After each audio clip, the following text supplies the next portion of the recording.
VCR with a DVD player today costs about $100 or so. So am I making sense? Do you understand why? And the reason is because of progress. This is what happens. It's called the industrial age. Mechanization, automation. We could be stamping houses out like pancakes. Do you understand what I'm saying?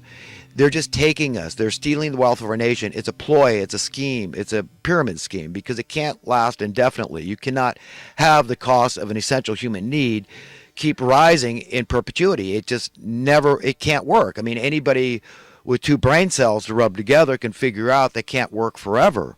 It's got a breaking point. There's a boiling point. And you say, okay, the gig is up. Okay, that's it. The jig is up. And so now, somebody's going to be caught with their pants down. Somebody's going to be caught holding the bag, so to speak. But like so many other people that I respect, I mean, guys like Harry Dent, Alex Jones had Harry Dent on the show, and Max Kaiser and Stacy Herbert, the good economists that are really intelligent, good, decent people that value integrity and honor and their soul and conscience and all these good things, wonderful, godly qualities that people have. They don't understand how this thing could go on so long. And I'm one of those people too.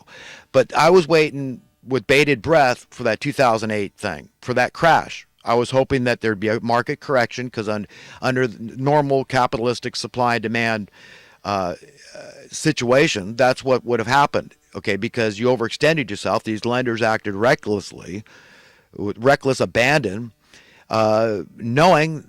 Okay, they're smart enough to know they were going to blow the pipes out of the economy, but they didn't give a crap because their overlords promised them, and they trusted them, that they would be made whole. That don't worry, we're doing this. We got this scheme.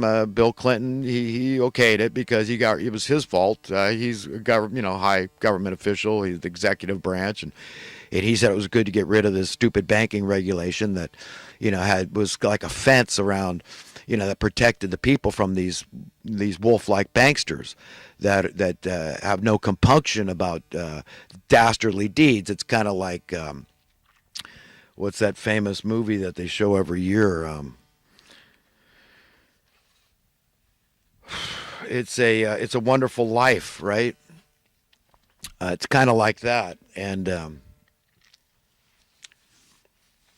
Pottersville, right?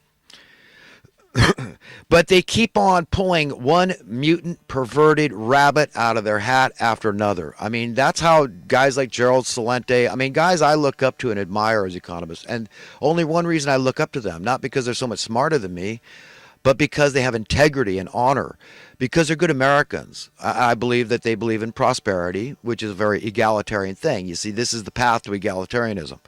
It can be a gradual thing. It can be gentle.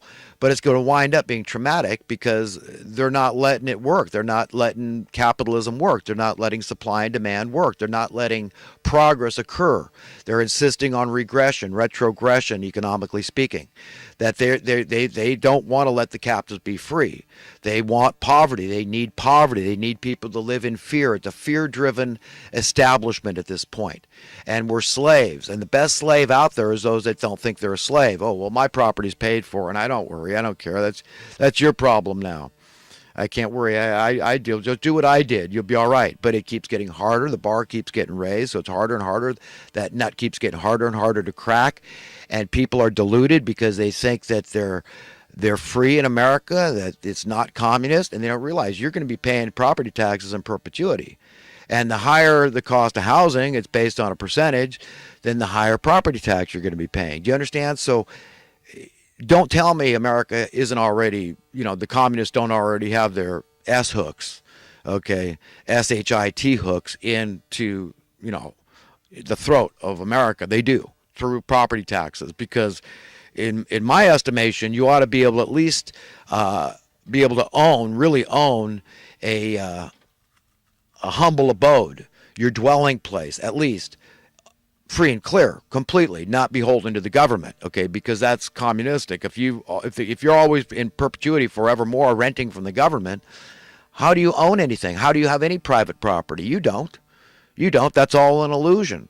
So I hope I have made my point here, and I hope I've given a reasonable lesson in economic principles here, because that's what I really want to do. I want to really empower people, because it's the way that I'm trying to convince people to step up to the plate and accept your fair share of the weight of the cross. Okay, that's what I'm doing. That's really what I want to do, because I can't stand the stupidity anymore. I mean, don't people understand where this whole thing is going? As we see the percentage of homeowners in America dwindling, you know how long it's been dwindling? It's been dwindling for a hell of a long time. So at what point will all those people that think, are telling you that it's good when, your housing price is inflating and, for no reason. And in real estate school, they call that an unearned increment, because you didn't do anything to improve your property. And it's supposed to go down in worth, just like your automobile. An older house, piece of crap, fixer-upper, goes down in price. It devalues. I mean, that's what's supposed to happen. That's normal. That's a natural thing. The newer house, you pay a little more. It's new. Like a car, you got to pay more for the new car. That's what's supposed to happen, my friends, okay? So I'm not making anything up. I know my stuff in this regard. So tell me how it's good. So at what point are all those people that I look up to, that are intellectual giants compared to me, okay? And they're telling you, they're expert pundits at economics. They claim to know everything about everything. Some of these, I'm not going to name any names. It's just, I don't care who it is. It doesn't matter. They're wrong. Either they're lying or they're deluded. They're self-deceived. They're rationalizing. Something's very wrong. They're believing a pyramid scheme. But ask those people, say, well, at what point, what percentage are you going to feel comfortable with? Like, for example, California, let's say 10 years ago, it was 49% of Californians were homeowners only. So we went from 51%, and then it was 50-50 for a moment, and then it went to 49 as the foreclosures increased because of Bill Clinton, Glass-Steagall Act, the 2008 bailout. So you make whole the criminal class that did this to us deliberately. It was intentional. It wasn't incompetence. It was none of that. No. This is what I mean about diabolism. These are devilish people at the top. That's the masters of all these banksters without any compunction about what they do. They're cutthroat. They don't care about other people. Me and my family. I'm a good, noble guy because I take care of my family, so I can't worry. It's your problem. Become like me. That's what their answer is. Just be like me. Become become a bankster without principles, okay? And then, maybe you'll be successful and you'll be able to, be well-heeled yourself. So that's the only answer these people have. So ask people, at what point are they going to put their foot down? They're going to say, wait a minute, what about my grandkids, great-grandkids, great-great-grandkids? At what point, what's the percentage of home ownership in America going to be like then? What do we get? So California now, let's say we're down to 40% home ownership. And so in 10 years, maybe that'll be 30. Another 10 years, 20. Another 10 years, 10%. And then what? What's the social welfare situation going to look like? What's this industry going to look like that we're pouring just in the housing aspect of it? We're pouring $50 billion a year. They call it a subsidy. It's really a subsidy, right? It's a subsidy. So it actually... It makes whole these people that are robbing you, that just keep jacking up the rents. Why? Not because they have to, but they want to. They want to make more profit, right? They say, I'm a capitalist. Shut up. Get out of America if you don't believe in capitalism. Are you starting to get the picture here? When I am the guy paying $50 billion a year, you are too, if you're a taxpayer, into their pockets. And they're saying, I'm a communist, that they're the capitalist, and that ever-growing housing costs is a good thing. You see, they're trying to tell me and you and everybody else that 2 + 2 equals something other than 4. And I'm sitting here trying to tell you, no, 2 + 2 equals 4, always has and always will. Okay, let's make that very clear. Have no bones about it. Have no misgivings about that fact.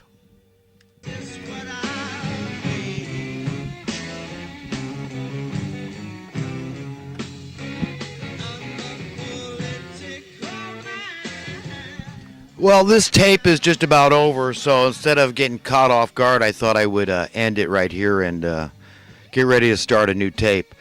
But I hope people have a basic understanding of, economics. It's very important, and that people are honest. Intellectual, you don't have to be, okay, but just be empowered with the knowledge and be able to hold your own with anybody, and give them the benefit of the doubt. Assume that they're just they're self-deceived, okay, because you can't go into a debate, a discussion, a discourse, argument, conversation with anybody about these kind of issues with the idea that, I'm going to come out of this thing right and they're wrong. And, you get this self-righteous spirit, and it causes animosity. It doesn't help solve the problem of misunderstanding here.